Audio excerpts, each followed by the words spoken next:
Chapter 10. Theories of Fixed and Circulating Capital. The Physiocrats and Adam Smith. In QUESNAY's work, the distinction between fixed and circulating capital appears as one between original advances and yearly advances. He is correct in presenting this distinction as one within productive capital, capital incorporated into the immediate production process. Since he considers capital applied in agriculture, i.e. the capital of the farmer, as the only really productive capital, these distinctions in fact only arise for the farmer's capital. What also results from this is the annual turnover time of one part of the capital, and the more than annual, decennial, turnover times of the other. In the course of development, the physiocrats incidentally transferred these distinctions to other kinds of capital as well, to industrial capital in general. For society as a whole, the distinction between advances for 1 year and advances for several years remains so important that many economists, even after Adam Smith, have returned to this definition. The distinction between the two kinds of advance arises only when money advanced has been transformed into the elements of productive capital. It is simply and solely a distinction within productive capital. Thus, it did not occur to QUESNAY to count money as part of the original advances or the annual advances. As advances for production, i.e. as productive capital, the two contrast both with money and with commodities on the market. Moreover, QUESNAY correctly reduced the distinction between these two elements of productive capital to the different ways in which they enter the value of the finished product, hence the different ways in which their value is circulated together with the value of the product, and the different ways in which they are replaced or reproduced, the value of one being completely replaced each year, that of the other bit by bit over a longer period. The only step forward taken by Adam Smith was to generalize these categories. In his work, they no longer relate just to one special form of capital, farmer's capital, but to every form of productive capital. It follows automatically that in place of the distinction, taken from agriculture, between annual and more than annual turnovers, we have a general distinction between turnovers of varying times, so that a turnover of fixed capital always comprises more than one turnover of circulating capital, whatever the length of turnover of this circulating capital may be. A year, greater than a year, or less than a year. In Smith, therefore, annual advances are transformed into circulating capital, original advances into fixed capital. But the progress he made was confined to this generalization of categories. In the development of his presentation, he falls far behind QUESNAY. The crudely empirical way in which Smith opens his investigation immediately introduces an ambiguity. Quote, "There are two different ways in which a capital may be employed so as to yield a revenue or profit to its employer." End quote from Wealth of Nations, Book 2, Chapter 1. The ways in which value may be employed to function as capital, to yield a surplus value to its owner, are as varied and manifold as the spheres of investment of capital. This is a question of the various branches of production in which capital can be invested. The question, formulated in this way, goes still further. It includes the problem of how value, even if it is not invested as productive capital, can function as capital for its owner, for example as interest-bearing capital, merchant's capital, etc. Here, we are already a world away from the real object of the analysis, i.e. the question of how the division of productive capital into its various elements affects the turnover, irrespective of its different spheres of investment. Adam Smith immediately goes on to say, quote, "First, it may be employed in raising, manufacturing, or purchasing goods, and selling them again with a profit." End quote. Here, Smith tells us no more than that capital can be applied in agriculture, manufacture, or trade. Thus he speaks only of the different spheres of investment of capital, as well as of some in which, as in trade, capital is not incorporated into the immediate production process and thus does not function as productive capital. He thus already abandons the basis on which the physiocrats depict the distinctions within productive capital and their influence on the turnover. In fact, he immediately takes merchant's capital as an example in a question where what is at issue is exclusively the differences within productive capital in the process of forming products and value, differences which in turn produce differences in its turnover and reproduction. He continues, quote, "The capital employed in this manner yields no revenue or profit to its employer, whether it remains in his possession or continues in the same shape." End quote. The capital employed in this manner. But Smith speaks of capital that is invested in agriculture and industry, and later tells us that the capital thus invested can be divided into fixed and circulating capital. The employment of capital in this manner can thus make the capital neither fixed nor circulating. Perhaps what Smith has in mind is the capital employed to produce commodities and to sell these commodities at a profit must, after its transformation into commodities, be sold. By way of sale, it firstly passes from the possession of the seller into that of the buyer, and secondly is converted from its natural form as a commodity into its money form, hence is useless to the possessor, quote, "while it either remains in his possession or continues in the same shape," end quote, for him. But what emerges then is this. The same capital value that functioned previously in the form of productive capital, in a form pertaining to the production process, now functions as commodity capital and money capital, in the forms pertaining to the circulation process, and thus is no longer either fixed or fluid capital. And this holds just as much for the elements of value that are added by way of raw and ancillary materials, thus by fluid capital, as for those added by the use of the means of labor, i.e. by fixed capital. Thus, we do not get a step nearer to the distinction between fixed and fluid capital. Further, quote, "The goods of the merchant yield him no revenue or profit till he sells them for money, and the money yields him as little till it is again exchanged for goods. His capital is continually going from him in one shape and returning to him in another, and it is only by means of such circulation or successive exchanges that it can yield him any profit. Such capitals, therefore, may very properly be called circulating capitals." End quote. What Adam Smith here calls circulating capital is what I intend to call capital of circulation, capital in the form pertaining to the circulation process, pertaining to the change of form mediated by exchange, material change and change of hands, i.e. commodity capital and money capital, in contrast to the form pertaining to the production process, that of productive capital. These are not particular ways in which the industrial capitalist divides his capital, but rather different forms that the same capital value, once advanced, successively assumes and discards throughout its curriculum vitae.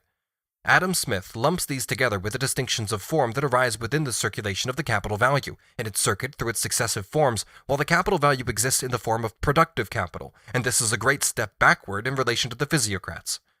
These distinctions arise, in fact, from the various ways in which the different elements of productive capital participate in the process of value formation and transfer their value to the product. We shall see more below of the consequences of this basic confusion between productive capital and capital in the circulation sphere, commodity capital and money capital on the one hand, and fixed capital and fluid capital on the other.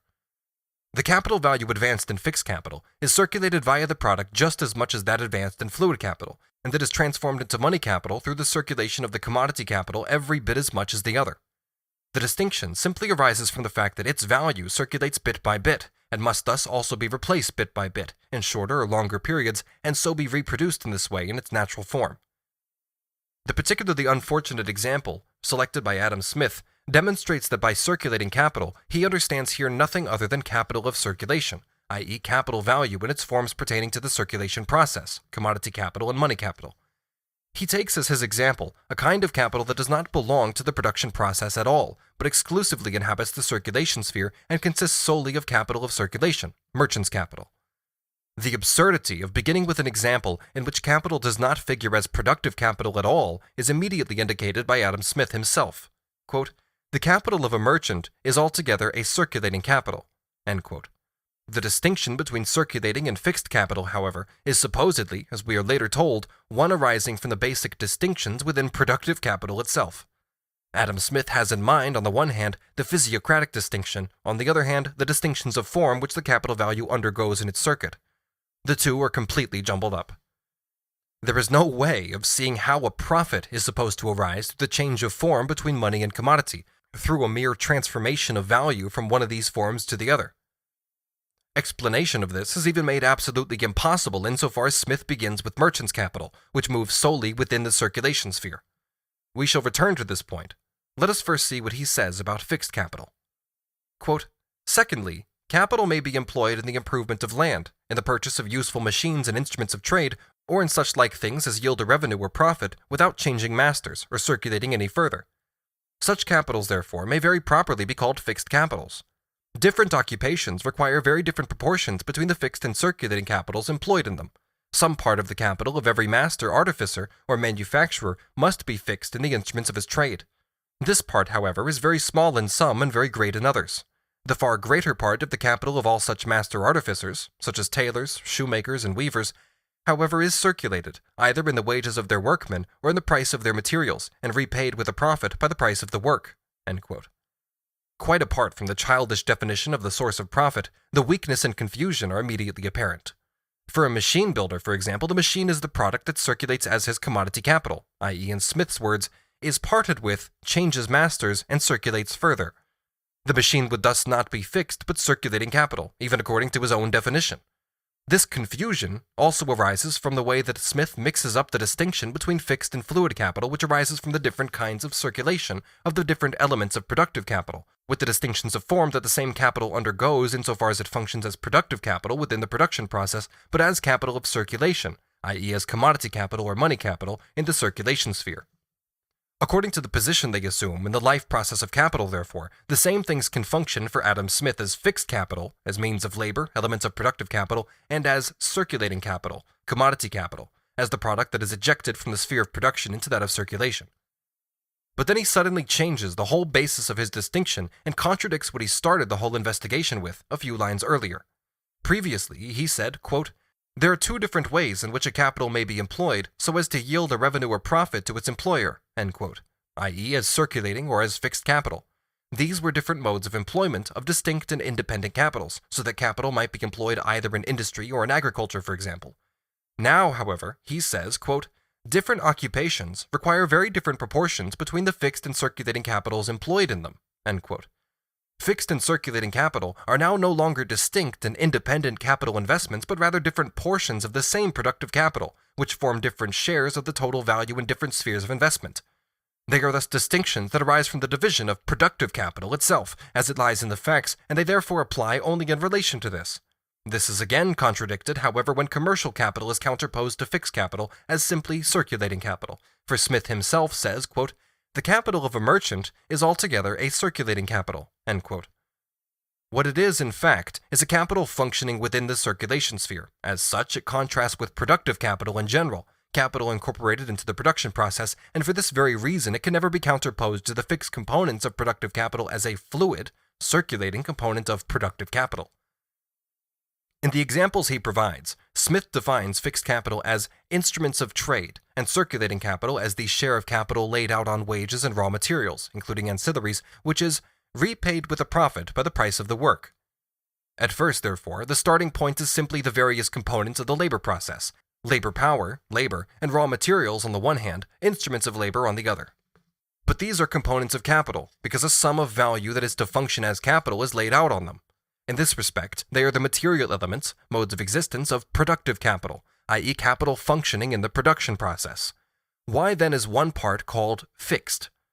Because, quote, "some part of the capital must be fixed in the instruments of trade," end quote. The other part, however, is also fixed in wages and raw materials. However, machines and, quote, "instruments of trade," such like things as yield a revenue or profit without changing masters or circulating any further. Such capitals, therefore, may very properly be called fixed capitals, end quote. Let us take, for example, mining. Here, there is no raw material involved, since the object of labor, for example copper, is a natural product that has first to be appropriated by labor. The as yet unappropriated copper, the product of the process that will later circulate as commodity capital, does not form an element of the productive capital. No part of the value is laid out on it. Neither do the other elements of the production process, labor power and ancillaries such as coal, water, etc., for their part, enter materially into the product. The coal is entirely consumed, and only its value enters the product, just as the part of the value of the machine, etc., enters the product. The worker, finally, still exists just as independently vis-à-vis the product as does the machine. It is only the value that he produces through his labor that is now a component of the value of the copper. In this example, therefore, not a single component of the productive capital changes hands, masters. None of these components is circulated further, because none of them materially enters the product. Where, then, is the circulating capital in this case? According to Smith's own definition, the whole of the capital employed in a copper mine consists solely of fixed capital. Let us take, on the other hand, a different industry, which uses raw materials that form the substance of the product, as well as ancillaries that enter the product bodily, and not just in respect of their value, as does coal for heating, for example. Here, when the product, yarn for instance, changes hands, so does the raw material, the cotton, of which it consists, passing from the production process into that of circulation. But as long as cotton functions as an element of productive capital, its owner does not sell it, but works on it, makes yarn out of it. He does not let it go. Or to use Smith's crudely false and trivial expression, he does not make a profit, quote, "by parting with it, by its changing masters, or by circulating it," end quote. He no more has his material circulate than his machines. They are fixed in the production process, just as much as are the spinning machines and factory buildings. Indeed, a part of the productive capital must as constantly be fixed in the form of coal, cotton, etc., as in that of means of labor. The distinction is simply that the cotton, coal, etc. needed for a week's production of yarn, for example, is completely consumed, and must therefore be replaced by new cotton, coal, etc. Thus, these elements of productive capital, although they remain identical in kind, always consist of new items, whereas the same individual spinning machine and the same individual factory building continue to serve for a whole series of weeks of production without being replaced by new items. As elements of productive capital, all its components are constantly fixed in the production process, since this cannot proceed without them. And all elements of productive capital, fixed as well as fluid, are, as productive capital, equally distinct from circulation capital, i.e. from commodity capital and money capital. It is just the same with labor power. A part of the productive capital must constantly be fixed in it, and it is generally the very same labor powers, like the same machines, that are used by the same capitalist for a long period. The distinction between labor power and machine here does not consist in the fact that the machine is bought once and for all, which is in fact not the case when it is paid for by installments, for example, while the worker is not, but rather in that the labor that the worker expends enters entirely into the value of the product, while the value of the machine enters only bit by bit. Smith confuses different characteristics when he says of circulating capital in contrast to fixed, quote, "The capital employed in this manner yields no revenue or profit to its employer, while it either remains in his possession or continues in the same shape." End quote. He places the merely formal commodity metamorphosis which the product, the commodity capital, undergoes in the circulation sphere and which mediates the commodity's change of hands, on the same level with the bodily metamorphosis which the various elements of the productive capital undergo during the production process. Without further ado, he lumps together the transformation of commodity into money and money into commodity with the transformation of the elements of production into the product. His example of circulating capital is merchant's capital, which is transformed from commodity into money and from money into commodity, the change of form CMC that pertains to commodity circulation.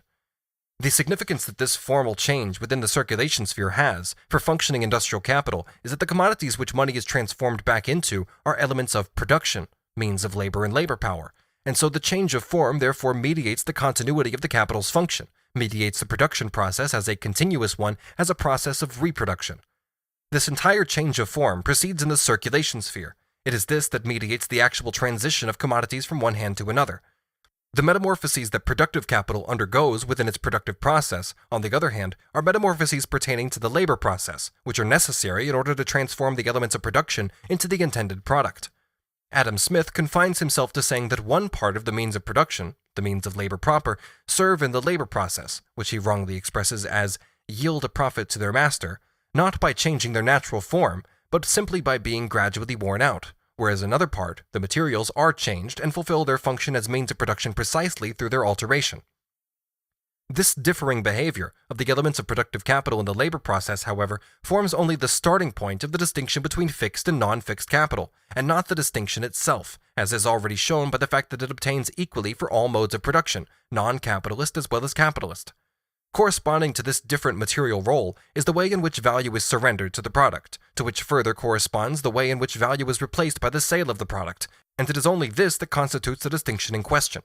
Thus, capital is not fixed capital simply because it is fixed in the means of labor, but rather because a part of the value laid out on means of labor remains fixed in these, while another part circulates as a value component of the product.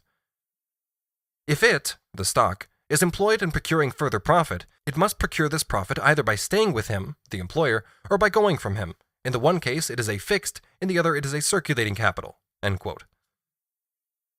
The first thing that strikes one here is the crudely empirical conception of profit, taken from the manner in which it appears to the ordinary capitalist, something that stands in complete contradiction to Smith's own better and esoteric insight.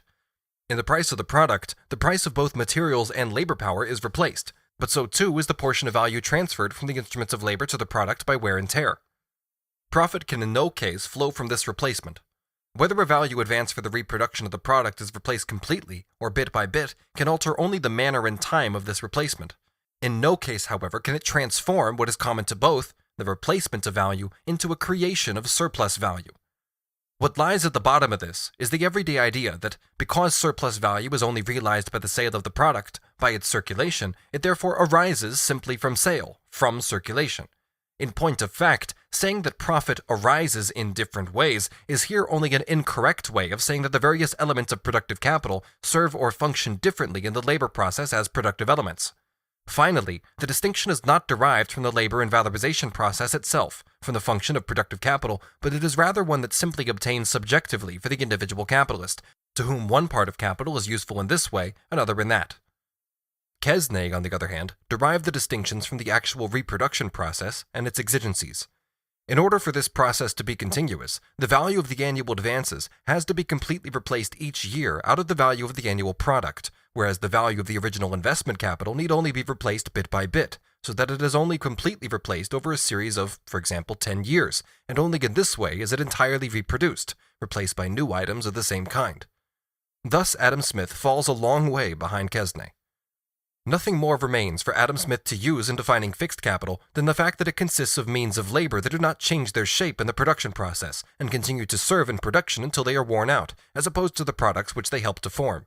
He forgets that all elements of productive capital are always distinct from the product, and the product circulating as a commodity in their natural form, as means of labor, materials, and labor power, and that the distinction between the part consisting of materials and labor power and the part consisting of means of labor simply lies, in the case of labor power, that it is always bought anew, not bought for its duration, as with means of labor, and in the case of the materials, and that it is not the very same ones, but ever new items of the same kind that function in the labor process. At the same time, the illusion is generated that the value of the fixed capital does not also circulate, although Adam Smith has of course earlier explained that the wear and tear of the fixed capital forms a part of the price of the products. When Smith distinguishes circulating capital from fixed capital, what he emphasizes is not that this circulating capital is simply that component of the productive capital that must be completely replaced out of the value of the product and must therefore go through all its metamorphoses together with the latter, whereas this is not the case with fixed capital. Circulating capital is rather lumped together with the shapes that the capital assumes on its transition from the sphere of production to that of circulation, as commodity capital and money capital.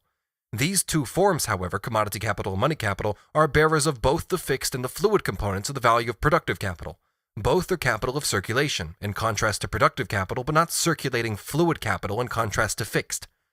Finally, the wholly erroneous explanation that fixed capital makes a profit by remaining in the production process, while circulating capital makes a profit by leaving this and circulating, permits the similarity of form that variable capital and the fluid components of the constant capital have in the turnover to conceal the basic difference that they have in the valorization process and the formation of surplus value, and in this way, the whole secret of capitalist production is still further obscured. The inclusive characterization of both forms as circulating capital abolishes this fundamental distinction, and this was carried still further by later economists, who took the contrast between fixed and circulating capital as the basic and sole distinction, instead of distinguishing between variable and constant capital. After Adam Smith has firstly described fixed and circulating capital as two specific ways of investing capital, each of which independently yields a profit, he goes on to say, quote, "No fixed capital can yield any revenue but by means of a circulating capital. The most useful machines and instruments of trade will produce nothing without the circulating capital which affords the materials they are employed upon, and the maintenance of the workmen who employ them." End quote. Here we see what the earlier expressions yield a revenue, make a profit, etc. really mean, i.e. that both parts of capital serve in the formation of products. But Smith offers the following as an example. Quote, "That part of the capital of the farmer which is employed in the implements of agriculture is a fixed, that which is employed in the wages and maintenance of his laboring servants is a circulating capital." End quote. Here, the distinction between fixed and circulating capital is correctly related simply to the difference in circulation, to the turnover of different components of the productive capital. Quote, "He makes a profit of the one by keeping it in his own possession, and of the other by parting with it. The price or value of his laboring cattle is a fixed capital." Here we have the further correct assertion that it is value to which the distinction refers and not the material element, in the same manner as that of the instruments of husbandry. Their maintenance, that of the laboring cattle, is a circulating capital, in the same manner as that of the laboring servants. The farmer makes his profit by keeping the laboring cattle and by parting with their maintenance. End quote. The farmer keeps the cattle's fodder, he doesn't sell it. He needs it as cattle fodder while he uses the cattle themselves as instruments of labor. The distinction is simply that the cattle fodder that enters into the maintenance of the draft cattle is completely consumed and must be constantly replaced by new cattle fodder from the agricultural product or its sale, while the cattle themselves are replaced only to the extent that each animal in succession becomes incapable of further work. Quote, "Both the price and the maintenance of the cattle, which are brought in and fattened, not for labor but for sale, are a circulating capital. The farmer makes his profit by parting with them." End quote. Every commodity producer, and thus the capitalist producer as well, sells his product, the result of his production process, but this does not make the product either a fixed or a fluid component of his productive capital. It now exists rather in a form in which it has been ejected from the production process and must function as commodity capital. fattening cattle function in the production process as raw material, not as an instrument like draft cattle. They therefore enter the product as substance, and their entire value enters the product, just as that of the ancillary materials, their fodder. This is why they are a fluid part of the productive capital, and not because the product sold, the fattened cattle, has here the same natural form as the raw material, the not yet fattened cattle. That is a mere accident. At the same time, Smith should have been able to see from this example that it is not the material shape of the element of production that makes the value contained in it fixed or fluid, but rather its function within the production process. Quote, "The whole value of the seed, too, is properly a fixed capital. Though it goes backwards and forwards between the ground and the granary, it never changes masters, and therefore does not properly circulate. The farmer makes his profit not by its sale, but by its increase." End quote. Here the utter shallowness of Smith's distinction comes into the open. In his conception, the seed is fixed capital because there is no change of masters, i.e. the seed is directly replaced out of the annual product, subtracted from it. It would be circulating capital, however, if the entire product were sold and new seed corn were bought with one part of the product's value. In the one case, there is a change of masters, in the other case, not. Here, Smith confuses fluid capital with commodity capital. The product is the material bearer of the commodity capital, but of course only of that part of it that actually enters circulation, and does not directly re-enter the production process from which it emerged as a product.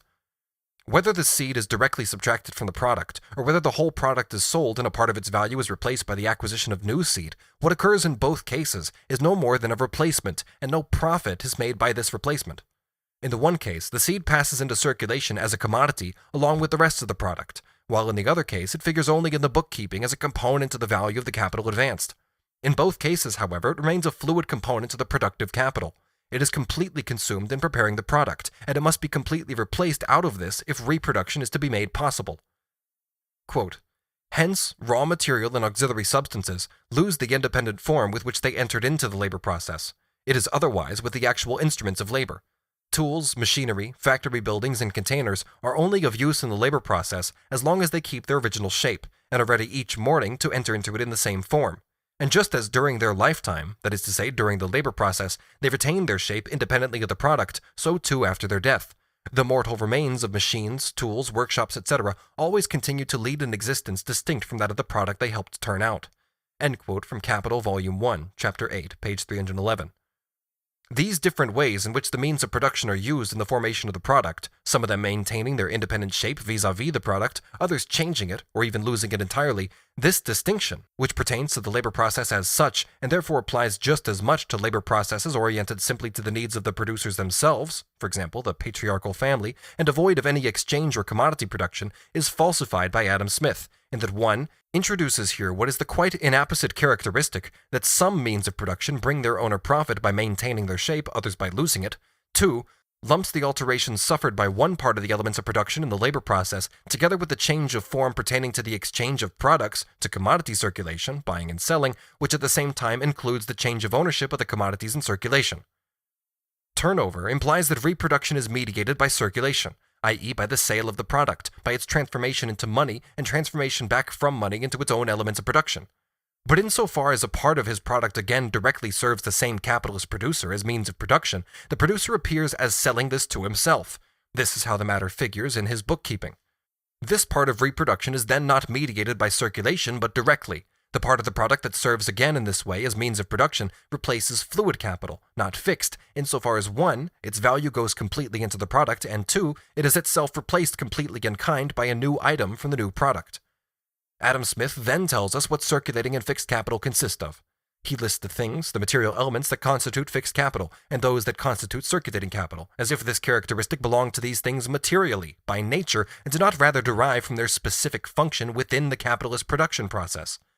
And yet he notes in the same chapter, Book 2, Chapter 1, that although a certain thing, a house for example, which is reserved for direct consumption, quote, may yield a revenue to its proprietor, and thereby serve in the function of capital to him, it cannot yield any to the public, nor serve in the function of a capital to it, and the revenue of the whole body of the people can never be in the smallest degree increased by it. End quote. Here, Adam Smith clearly asserts that the property of being capital cannot be attributed to things as such and under all circumstances, but is rather a function with which they are or are not endowed according to the given conditions. But what is true of capital in general is also true of its subdivisions. The same things may form components of fluid or of fixed capital, according to the different functions they perform in the labor process. Cattle used as draft cattle, means of labor, for example, form a material mode of existence of fixed capital, while as fattening cattle, raw material, they are a component part of the farmer's circulating capital. The same thing, moreover, can function at one time as a component of productive capital, and at another time form part of the direct consumption fund. A house, for example, when it functions as a place of work, is a fixed component of productive capital. When it functions as a dwelling, it is in no way a form of capital in this capacity. The same means of labor can in many cases function at one time as means of production, at another time as means of consumption. One of the errors that followed from Smith's conception was that of taking fixed and circulating capital as characteristics attributable to things.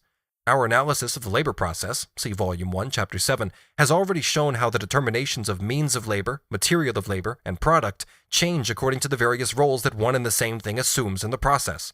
The characteristics of fixed and non-fixed capital are, in their turn, however, built on the particular roles that these elements play in the labor process and hence in the process of value formation.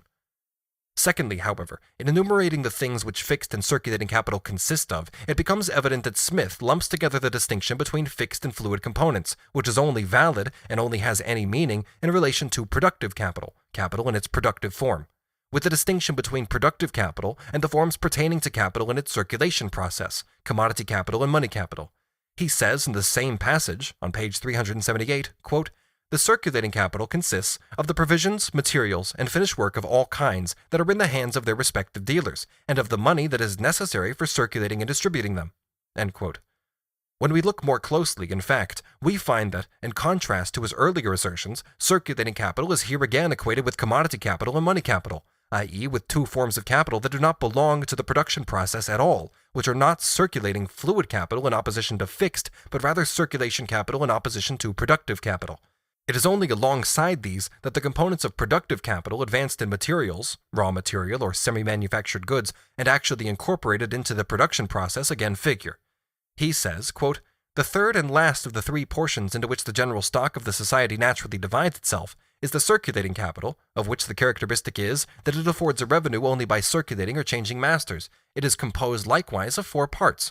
First, of the money, but money is never a form of productive capital, capital functioning in the production process. It is never more than one of the forms which capital assumes within its process of circulation. Secondly, of the stock and provisions which are in possession of the butcher, the grazier, the farmer, and from the sale of which they expect to derive a profit. Fourthly, and lastly, of the work which is made up and completed, but which is still in the hands of the merchant or manufacturer. And thirdly, of the materials whether alongside or rude, or more or less manufactured, of clothes, furniture, and building, which are not yet made up into any of those three shapes, but which remain in the hands of the growers, the manufacturers, the mercers and drapers, the timber merchants, the carpenters and joiners, the brickmakers, etc." End quote. The second and fourth parts simply contain products that have been ejected from the production process as such and have to be sold. In short, products that now function as commodities and hence as commodity capital, i.e. possess a form and assume a position in the process in which they do not constitute an element of productive capital, whatever may be their eventual destination, i.e. whether their purpose, use value, finally fits them for individual or for productive consumption. The products in the second part are foodstuffs, those in the fourth part all other finished products, which thus themselves consist only of the finished means of labor or articles of consumption, other than the foodstuff comprised in the second part. Smith also demonstrates his confusion on this point by the way that he speaks of the merchant. If the producer has sold his product to the merchant, this no longer constitutes capital of his in any form. From the social point of view, however, it is still just as much commodity capital, even if in other hands than those of its producers. But precisely because it is commodity capital, it is neither fixed nor fluid capital. In every production not directed towards satisfying the producer's own immediate needs, the product must circulate as a commodity, i.e. be sold, not so that a profit may be made on it, but simply so that the producer may live. In the case of capitalist production, the sale of commodity also realizes the surplus value contained in it.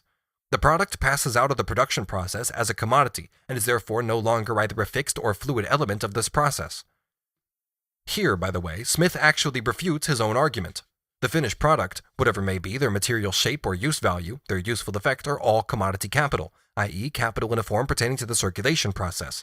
Because they exist in this form, they cannot constitute a component of their owner's productive capital, but this in no way prevents them, once they are sold, from becoming components of productive capital, whether fluid or fixed, in the hands of their buyer. It is evident here that the same things that enter the market at one time as commodity capital, in opposition to productive capital, may function as either fluid or fixed components of productive capital, or as neither once they are withdrawn from the market. The product of the cotton spinner, yarn, is the commodity form of his capital, commodity capital for him. It cannot function again as component of his productive capital, either as material of labor or as means of labor. The weaver who buys it, however, incorporates it into his productive capital as a fluid part of this. For the spinner, on the other hand, the yarn is the bearer of the value of a part of both his fluid and his fixed capital. We ignore surplus value. Similarly, a machine, as the product of the machine builder, is a commodity capital for him, and as long as it persists in this form, it is neither fluid nor fixed capital.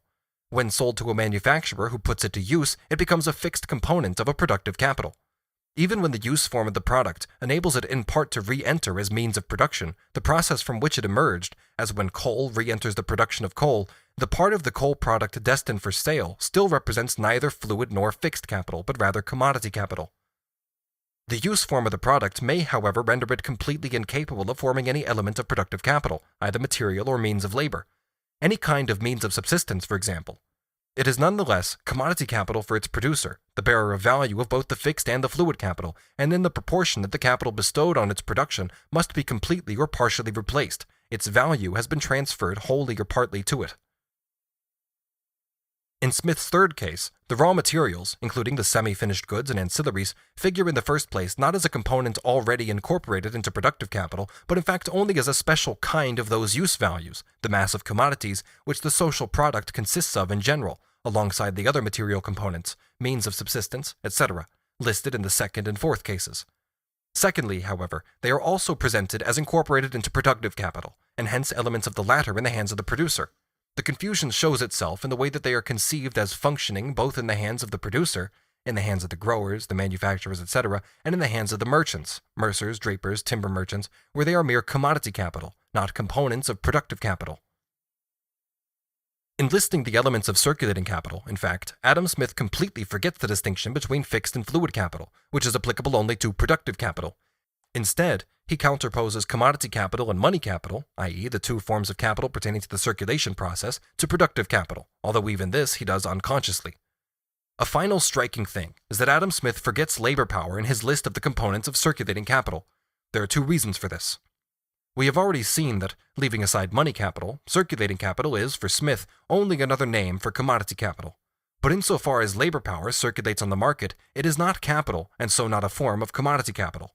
It is not capital at all. The worker is not a capitalist even though he brings a commodity to market, i.e. his own skin.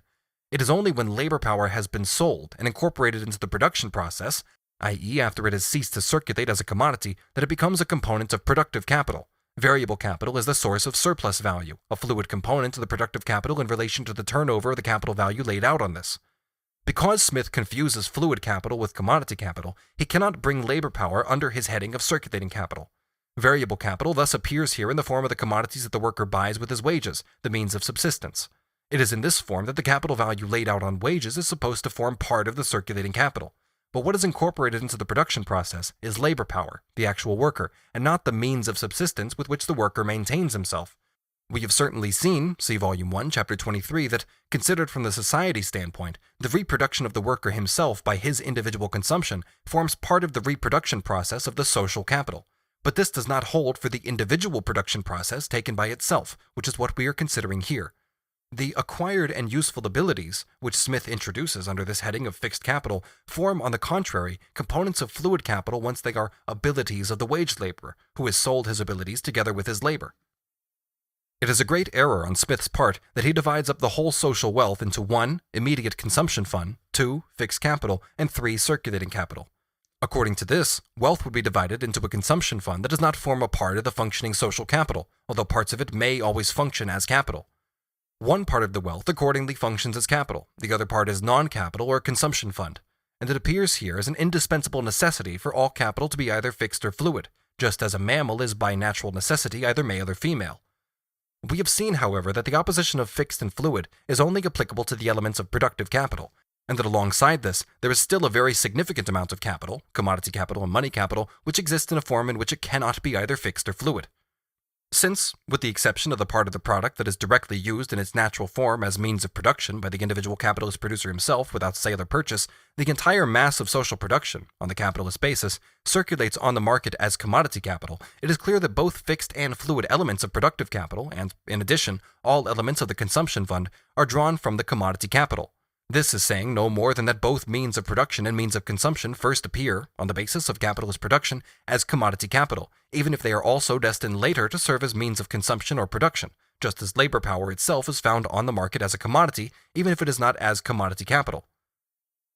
This leads Adam Smith to a further misunderstanding. He says that, quote, of these four parts, of the circulating capital, i.e. of capital in its forms of commodity capital and money capital, which pertain to the circulation process, two parts which are transformed into four by Smith when he makes a further distinction on a material basis within the components of commodity capital, 3. Provisions, materials, and finished work are either annually or in a longer or shorter period regularly withdrawn from it, and placed either in the fixed capital or in the stock reserved for immediate consumption. Every fixed capital is both originally derived from and requires to be continually supported by a circulating capital. All useful machines and instruments of trade are originally derived from a circulating capital, which furnishes the materials of which they are made and the maintenance of the workmen who make them. They require, too, a capital of the same kind to keep them in constant repair. End quote. Always accepting that part of the product directly used again by its producers as means of production, we can make the general statement about capitalist production that all products come onto the market as commodities, and hence circulate for the capitalist as the commodity form of his capital, as commodity capital, whether the natural or use form of these products means that they can or must function as means of production, and hence as fixed or fluid elements of productive capital, or whether they can serve only as means of individual rather than productive consumption. All products are thrown onto the market as commodities. All means of production and consumption, all elements of productive and individual consumption, must therefore be withdrawn again from the market as commodities, by purchase. This truism is manifestly correct. It therefore holds good equally for the fixed and for the fluid elements of productive capital, for means of labor as well as material of labor in all forms. It is still overlooked here that there are elements of productive capital which are given by nature, and are not products. The machine is bought on the market as much as the cotton is. But it in no way follows from this. It follows only from Smith's confusion of circulation capital with circulating or fluid, i.e. non-fixed capital, that every fixed capital originally derives from a fluid one. Moreover, Smith actually refutes his own argument. According to him, machines as commodities belong to the fourth part of the circulating capital. That they derive from the circulating capital thus only means that they functioned as commodity capital before they functioned as machines, although materially they derive from themselves, just as cotton as a fluid element of the spinner's capital derives from cotton on the market. But if in his further elaboration, Smith derives fixed capital from fluid capital on the ground that labor and raw material are necessary in order to make machines, it is still the case, firstly, that means of labor, i.e. fixed capital, are necessary to make machines, and secondly, too, that fixed capital, machinery, etc., is necessary in order to make raw materials, since productive capital always includes means of labor but not always material of labor. He himself goes on to say on this point, quote, lands, mines, and fisheries require all both a fixed and a circulating capital to cultivate them. He thus concedes that fixed capital is needed to produce raw material as well as circulating capital, and, here a new muddle, their produce replaces with a profit not only those capitals but all the others in society. End quote. This is totally confused. Their product supplies the raw material, ancillaries, etc. for all other branches of industry, but their value does not replace the value of all other social capitals. It replaces only its own capital value plus surplus value. Here again, Smith is looking back to the physiocrats. From the society standpoint, it is true that the part of commodity capital that consists of products that can only serve as means of labor also functions sooner or later as means of labor. Otherwise, the products will have been produced to no avail, will be unsaleable. On the basis of capitalist production, in other words, once they have ceased to be commodities, they must form actual elements of the fixed part of the social productive capital, which they already were prospectively.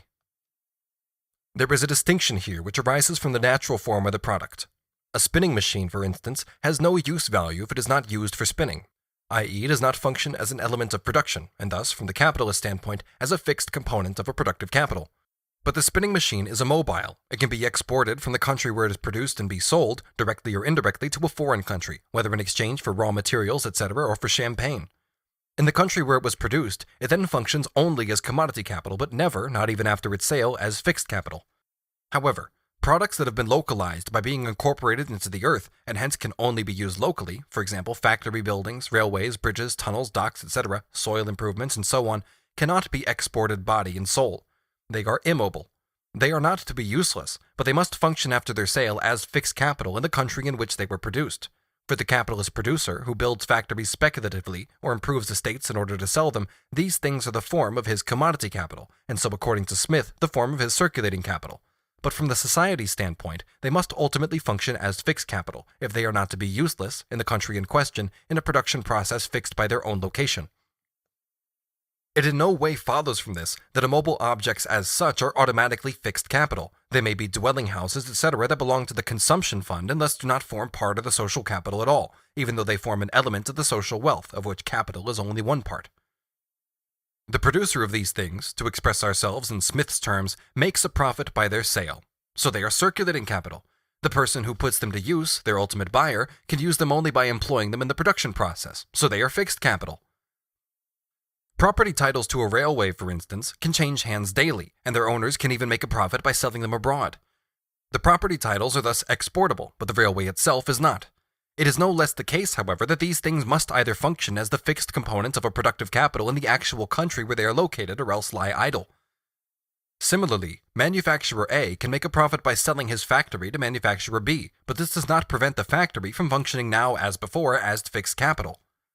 The locally fixed means of labor, those inseparable from the soil even though they may function for their producer as commodity capital and do not form any element of his fixed capital, which consists for him of the means of labor that he needs to build buildings, railways, etc., must necessarily function prospectively as fixed capital in the country in question. But it in no way follows, conversely, that fixed capital necessarily consists of immovable objects. A ship and a locomotive operate only by moving, yet they function as fixed capital for their users even if not for their producers.